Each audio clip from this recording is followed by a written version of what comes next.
사회적 명예와 지위를 누리는 이른바 리더들의 윤리의식 부재에 국민들의 충격과 분노가 커지고 있습니다. 관련 내용을 전문가와 자세히 짚어봅니다. 여상원 변호사, 최창호 심리학 박사 나오셨습니다. 어서 오십시오. 네, 안녕하십니까? 네. 어제 오늘 손길승 SK텔레콤 명예회장의 성추행 논란, 진실 공방까지도 되고 네. 있는데 여 변호사님 현재 어떤 상황입니까, 이 사건? 그러니까 지금 경찰이 확보한 CCTV 상에는 네. 이 강제로 성추행한 것이 아니냐 하는 장면이 나오고 있습니다. 그러니까 어깨를 주무르게 하고 그다음 신체 일부 특정 부위를 만지는 네. 그게 나와서 일단 성추행 혐의는 있는데 지금 송길승 회장은 전혀 기억이 없다. 예. 결국 고의를 지금 부인하고 있는 거죠. 그런데 제가 볼 때 고의라는 것은 본인이 스스로 자백하지 않는 이상은 알 수가 없는 거고 결국 법원이나 검찰에서는 그 고의를 주변 정황, 그 당시 상황, 그다음 어떤 태도, 행동에서 추측할 수밖에 없는 거 아니겠습니까? 그래서 아마 검찰, 경찰에서 송길승 명예회장이 이렇게 부인하고 있으니까 결국 CCTV를 자세히 관찰해서 결국 거기서 나타난 여성의 어떤 반항이라든가 네. 행동, 그다음 송길승 회장의 어떤 태도 이런 걸 가지고 고의를 아마 추정해내지 않을까 그렇게 추측되고 있습니다. 네. 최 박사님 지난해였죠. 박기태 전 국회의장이 골프장에서 또 불미스러운 사고가 있었는데 어떻게 보면 이제 법조계나 지도층 인사들이 이런 문제에 휘말리는 이유는 어디 있을까요?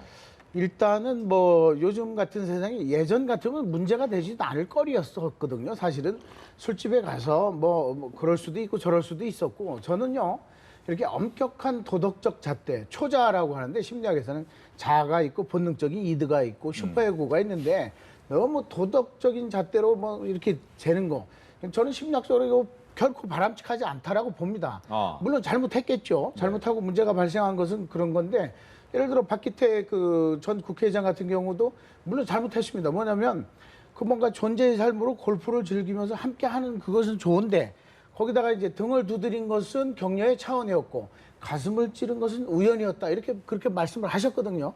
그런 식으로 이제 표현하면서 약간 이제 갑과 을의 관계에 좀 힘이 있고 도덕적인 그런 분들이 왜 그러냐 하면 너무 도덕적인 압박감에 시달리고 그런 것들을 자기가 컨트롤 못 하는데 어떤 상황이 되면 내가 갑질을 해도 되는 상황이라고 착각을 하는. 그러니까 무슨 얘기냐면 과거에는 그런 정도는 다 용납이 됐었어요. 용인이 되고. 근데 지금의 시대의 흐름은 성의식이라든가 도덕 기준이 또 바뀌었는데 네. 거기에 이제 적응을 좀 못했던 거죠. 여 변호사께서는 어떻게 보셨나요? 저는 이게 지금 일어난 일들이 대부분 사회 지도층입니다. 네. 말하자면 권력을 가졌고 이런 분들이 젊을 때 지금 그리고 공통점이 두 분 다 있는 게 70세가 넘으셨죠. 예. 이런 분들 가부장적 사회에서 여성의 어떤 인권이라든가 인격에 대해서는 조금 낮게 보는 그래서는 안 되지만 그런 세상에서 아들 선호주의 이런 데서 딸들은 거의 학교도 안 다닐 정도로 집안에서 그렇지 않습니까? 네. 아이가 많으면 이런 데서 검사를 하시고 그다음 또 송길승 회장은 어떤 신화적인 존재 아닙니까? 평범한 셀러리맨으로서 SK 회장까지 오르신 이런 분들이 볼 때는 세상을 전부 다 내가 좌지우지할 수 있다. 네. 세상은 내 통제하에 놓여 있다. 이런 어떤 착각 내지 너무 자신감이 넘치는 거죠. 그리고 이분들을 주위에서 있죠. 이분들에게 모든 걸 마음을 맞춰주려고 노력한다는 거죠. 많은 분들이 예. 왜냐하면 승진이라든가 회사의 승진이라든가 그다음 검사할 때 어떤 피의자의 태도라든가 이런 거에 볼 때 그리고 우리 사회에서 출세한 분들 아닙니까? 그래서 제가 볼 때는 모든 걸 내가 해도 된다, 네. 괜찮다. 거기다 가부장적 태도가 결합돼 가지고 아마 이런 일이 자꾸 발생하는데 진짜 아까 최 박사님 말 세상이 변한 걸 아직 좀 의식을 못하는 거죠. 예. 그리고 세상에 술집에 카페 분위기가 보니까 고급 카페예요. 그리고 편안하게 이제 술을 마실 수 있는 데인데 CCTV가 설치되어 있는 것도 술집에 저런 것도 사실은 인권을 떠나고 문제고 술집에 왜 CCTV를 설치를 해놓습니까? 그리고 저런 게 10여일 후에 밝혀지는 저는 이해를 못 하겠어요. 사람이 그러면 저런 것도 그러면 어디 가서 제가 그렇게 한다는 건 아니고 저 정도도 못 풀면 이 세상에 도대체가 어디 가서 어떻게 하라는 얘기인지 저는 손 회장님 편을 드는 게 아니라 저는 개인적으로 몰라요. 그러나 사람이 그 압박감, 스트레스 그런 것들을 좀 뭐 누구를 뭐 혹사시키고 가혹하게 해서 착취하는 것도 아닌데 서로 간에 I am okay, you are okay인데 거기서 그런 걸 가지고 문제를 삼는 것 자체가 네. 저는 이해를 못합니다. 그리고 심리학적으로 저런 식의 사회가 되면요, 저는요 이거는 우리 사회가 나중에 어디로 갈지 모르겠어요. 모든 걸 다 그러면 밑으로 다 감춰놓고서 뭘 어떻게 하라는 얘기예요? 우리 최 박사님은 네. 진짜 심리학을 너무 네. 관대하신데 제가 네. CCTV는 그렇게 생각합니다. 요새 술집에서 저런 시비가 많을 수 있어요. 아. 요새는 오히려 지금 성형외과, 변호사 사무실까지 CCTV 하는 데 있습니다. 왜냐하면 나중에 문제가 돼가지고요. 분쟁이 생기면 이걸 해결할 증거가 두 사람 사이에 이루어진 일이기 때문에. 그렇죠. 근데 이 술집에서 손님과 종업원 사이의 문제만 아니라 손님과 손님 사이에 시비가 있어가지고 네. 문제되는 경우에 정말 재판하기 힘들어요. 그래서 술집에서는 이런 시비가 붙었을 때 나중에 판단에 도움을 되게 하는 거지 어떤 그 뭐 감시하거나 이런 건 아닌 걸로 아니 보입니다. 불법 아닙니까? 아예 그 술집에 가서 편안하게 술 마실 자리에 CCTV 설치해놨다고 뭐 하면 그러니까 뭐 이 이 부분은 거기 가서 술 마시겠냐고요? 예를 들면 이제 뭐 네. 술집 안에서도 여러 가지 범죄가 네. 있을 수 있기 네. 때문에 이런 부분에 대한 CCTV를 잘 가리게 한 차원에서 거죠. 한 거고요. 그렇다면 이제 문제는 이런 부분뿐만 아니라 이제 도가 넘는 회장님들의 갑질 사례도 그동안 꽤 많이 왔습니다. 뭐 경비원을 폭행했다든가 특히 이제 운전사가 상당히 많았죠. 네. 운전기사분들에 대한 폭언과 폭행 또 이제 보복 폭행 여러 가지가 나왔는데 회장님들한테 이런 일은 자주 일어나는 일은 어디 있습니까, 최 박사님? 일단은 뭐 가지고 있는 이제 권위 그리고 이제 그 권위를 이제 제대로 못 쓰는 네. 그러니까 이제 대개가 이제 저런 행동을 하는 분들 보면 그 뭐랄까 제대로 된 어떤 성숙된 인격 그런 거 아니면 성장 과정이 제대로 되면 저렇게 할 수는 없죠. 저 사건하고 이게 손 회장 사건하고 좀 구분이 되는데 저런 경우 이제 폭력이라든가 아니면 자기의 갑질에 그런 입장에서는 저는 저런 범죄에 대해서는 굉장히 저도 분노를 해요. 네. 저런 건 아니죠. 왜? 서로 간에 존중해주는 사회가 돼야 되는 거고 운전기사든 경비원이든 서로 간에 존중해주는 거. 그 문화는 성숙되지 못한 자아가 발동하는 건데 예. 요 사건하고 좀 다르죠. 근데 저런 경우에 가만히 보면 스스로 자기 자신에 대한 존중감이 없고 불안한 자존심을 가지고 있는 사람들, 병적인 나르시시즘을 가진 사람들이 저런 행동들을 하죠. 네. 근데 이제 저런 행동들이 뭐 다 100%또 다 잘못됐냐? 또 어느 경우에는 또 쌍방적인 측면도 조금 있을 수는 있어요.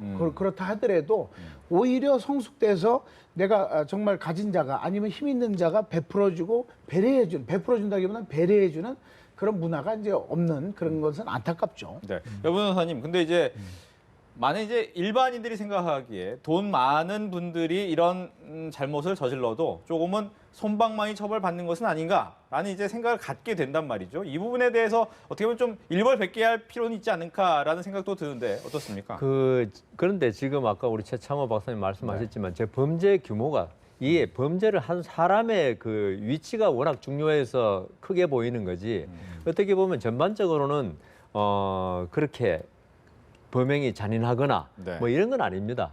이분들의 어떤 도덕심 마비 이런 거 갑질 이런 거에서 비롯되는 거기 때문에 네. 이게 법정에 오면 있죠. 법정에는 사실 뭐 잘 아시겠지만은 엄청난 큰 죄들이 많이 오면 상대적으로 왜소해 보이는 범죄입니다. 예. 그래서 이제 저는 항상 그렇게 생각합니다. 이 회장이나 이런 분들이 어떤 그 돈에 의해서 특별 대우를 받아서도 안 되지만은 그렇다고 해서 회장이라는 그것만으로 자기가 지은 죄 이상의 어떤 가혹한 처벌을 받아서 안 된다.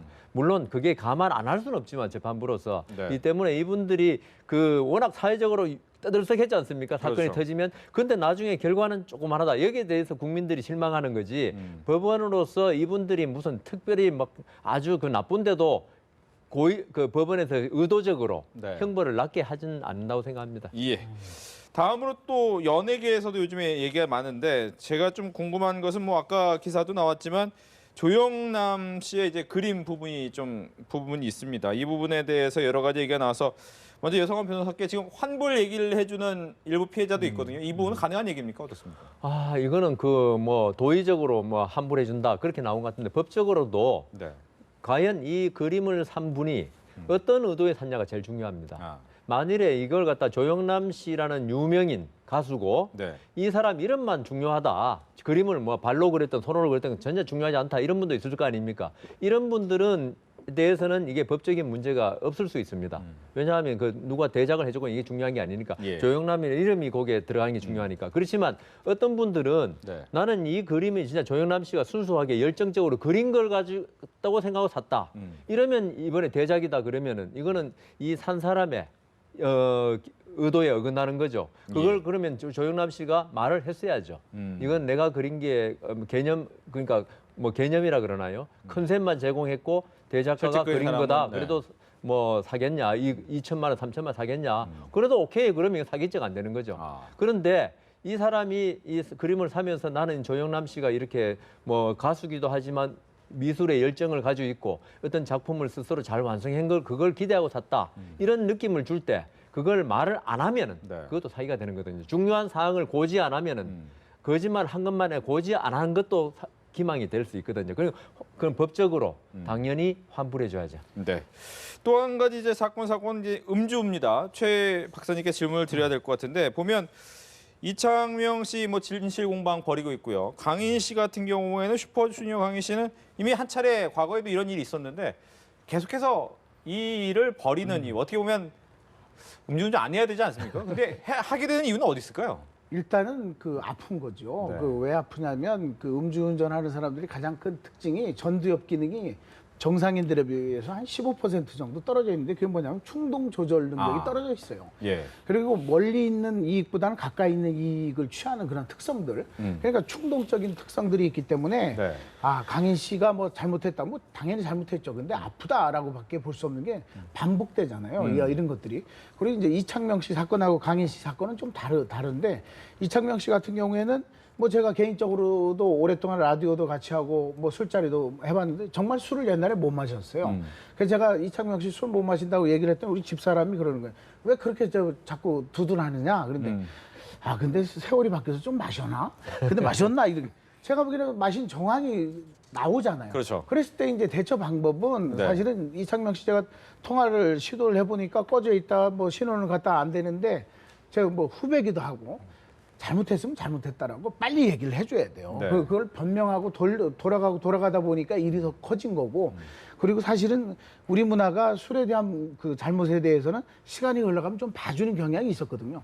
근데 그것은 뭐 방송도 그렇고 시청자분들도 시간이 흘러가면 이제 범죄의 여러 가지 유형상 음주운전이라든가 그런 건 좀 봐주는 경향이 있는데 그걸 모르고 야 일단 사고가 나면 도망쳐. 도망가면 나중에 그 무혐의로 풀려나 이런 이제 학습이 잘못돼 있다 보니까 이제 그런 네. 건데 지금이라도 이창명 씨가 석고대죄하고 잘못했다고 반성해야죠. 여 변호사님, 근데 이제 네. 문제는 뭐 강인 씨도 그렇고 이창명 씨도 그러지만 사고 내고 이제 잠적을 한단 말이죠. 이 부분을 어떻게 처벌할 수는 없습니까? 어떻습니까? 저게 그 무슨 물건을 부수거나 그렇죠. 이러면 이번에는 이제 뭐 전봇대하고 예, 가로등. 예, 범죄 후 미조치로 이제 도로교통법에 처벌 조항이 있습니다만은 그 처벌 조항들이 약합니다. 네. 그게 왜냐하면 인명 사상과는 조금 많이 약하기 때문에 그 처벌은 하겠지만은 처벌이 약한데 대부분이 이렇게 그 부인하고 하는 이유가 네. 뭐 심리학 박사 계시지만은 인간은 누구나 자기 보호 본능이 있거든요. 자기를 우선 보호해야겠다. 이런 게 그건 누구나 마찬가지입니다. 그걸 비난할 수는 없는데 그 자기 보호 본능을 갖다가 어떤 윤리 의식으로 네. 그걸 이길 수 있어야 되는데 윤리 의식의 마비 그리고 아까 저는 저 국회의장 이런 분들의 어떤 갑질 비슷하게 연예인 유명 연예인이 되면은 네. 세상이 전부 자기를 위해 주고 자기를 위해 존재한다는 그런 어떤 잘못된 의식을 가지고 있지 않느냐. 사실 연예인도 무대에서 연예인이지 내려오면 일반 시민으로서 국가 법 질서에 똑같이 응해야 되는 게 맞는데 그분들은 이걸 혼동한다는 거죠. 아. 국가 법 질서도 나는 유명한 연예인이기 때문에 나를 보호해 줘야 된다. 보호라는 게 딴 뭐 진짜 적법한 보호가 아니고 네. 어떤 유해를 그러니까 어떤 재량의 허여치를 줘야 한다. 이런 잘못된 생각을 가지고 있지 않는가 그런 네. 생각해 봅니다. 예. 최 박사님께 한 가지 질문만 더 드리면 이 연예인들 같은 경우에 이제 무리를 일으키고 나서 뭐 참 오랫동안 못 돌아온 연예인들도 있지만 보통 한 2, 3년 지나면 복귀하는 경우가 있단 말이죠. 그러면 사람들은 저렇게 용서해도 될까? 이런 얘기도 하고 또 일부에서는 저 사람 먹고 사는 일이 저건데 용서해주자 이런 얘기도 있고 어떻게 될까요? 저는 뭐 징벌적 기간이라고 정말 우리 사회가 저는 뭐 지난번 선거에서도 느끼지만 정말 시민들은 우리 국민들은 시청자분들은 정말 아주 냉정하고 합리적이다. 그리고 균형 감각이 있다라고 보는 게 뭐냐면 잘못했으면 자숙도 해야 되고 방송도 안 나와야 되고 그러나 또 시간이 흘러가면 뭐 어디 교도소 가도 몇 년이면 나오게 되는 건데 어떻게 행동했느냐에 따라서 사회 봉사를 하고 또 나름대로 반성을 했느냐에 따라서 복귀도 해줘야죠. 왜냐하면 이창명이 그거 하나 갖고 먹고 살다가 지금 이제 완전히 정말 시쳇말로 먹고 살기도 어려워진 거지가 될 수도 있는데 아니 저는 그래요. 좀 당연히 잘못했으니까 좀 쉬어야죠. 그러나 그 쉬는 기간에 무엇을 했느냐에 따라서 받아들일 건지 말지를 결정해야죠. 저는 약간 다르게 네. 생각하는 네. 게 그러면 그 나갈 때 그만둘 때 약속을 분명히 하라는 겁니다. 나 은퇴한다 했으면 은퇴를 갖다가 거두면 안 되죠. 국민들이 보는 게 그건데 자숙 기간 가지겠다 이 정도로 하고 끝나야 되는데 네. 보통 은퇴를 하고 슬그머니 돌아오거든요. 저는 박태환 선수의 이번 올림픽 출전에 대해서도 안타깝지만 대한체육회의 그 결정은 옳다고 보는 게 어떤 룰이 있으면요 지켜야지. 그걸 안 지킬 것 같으면 그 룰을 만들 필요가 없다는 거죠. 저는 뭐 알겠습니다. 저 심리학자로서 박태환 그 선수의 그 복귀는 충분히 자숙했다 해줘야 된다는 거. 알겠습니다. DJ 대통령도 안 한다고 저 영국 갔다 와갖고 대통령까지 했는데 뭘 예, 그래요? 알겠습니다. 이 부분은 네. 여기까지 하겠습니다. 두 분과 함께 이야기 들어봤습니다. 오늘 얘기 잘 들었습니다.